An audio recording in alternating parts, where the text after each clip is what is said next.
অনেক সময় বলা হয় যে জীবনের প্রথম 1 কোটি টাকা তৈরি করাই সবচেয়ে কঠিন। আর সত্যি বলতে আগে আমিও ভাবতাম এটা শুধু মোটিভেশন কথা নয়, এটা ইনভেস্টিং এর সম্পর্কে যত বেশি শিখেছি, যত বেশি বুঝেছি যে এর পিছনে একটা শক্তিশালী বাস্তবতা আছে। কম্পাউন্ডিং। আমার বয়স এখন 24, আমি এখনো 1 কোটি টাকার মালিক নই, কিন্তু আমি বুঝতে পেরেছি ওয়েলথ ক্রিয়েশন শুরু হয় বড় টাকা দিয়ে নয়, বরং সঠিক মাইন্ডসেট, ডিসিপ্লিন আর কনসিস্টেন্সি দিয়ে। ধরুন একজন ব্যক্তি প্রতি মাসে নিয়মিত এসআইপি করছে এবং দীর্ঘ সময় ধরে ইনভেস্ট করে যাচ্ছে। শুরুতে পোর্টফোলিও ধীরে ধীরে বাড়বে, অনেক সময় মনে হবে গ্রোথ খুব কম হচ্ছে, কিন্তু একটা সময়ের পরে পিকচার পুরো বদলে যায়। 1 লক্ষ টাকার ওপর 10% রিটার্ন মানে 10,000, কিন্তু 1 কোটির ওপর 10% রিটার্ন মানে 10 লক্ষ।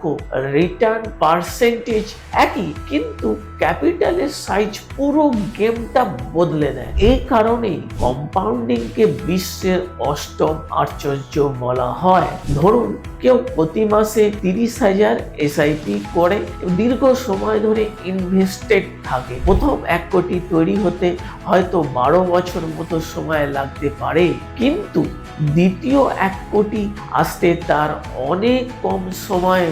আর এরপর পোর্টফোলিও গ্রোথ আরো দ্রুত শুরু হয়, কারণ তখন শুধু আপনার ইনভেস্টমেন্টের নয়, আপনার ইনভেস্টমেন্টের পোর্টফোলিও আপনার জন্য কাজ করতে শুরু করে। কিন্তু এই জার্নিতে কয়েকটি বিষয় খুবই গুরুত্বপূর্ণ। প্রথমত পেস কন্ট্রোল করতে হবে, কারণ income minus expense is equal to savings. দ্বিতীয়ত ইনকাম বাড়ানোর চেষ্টা করতে হবে, নতুন স্কিল শিখুন, সাইড ইনকাম তৈরি করুন, আর্নিং ক্যাপাসিটি বাড়ান।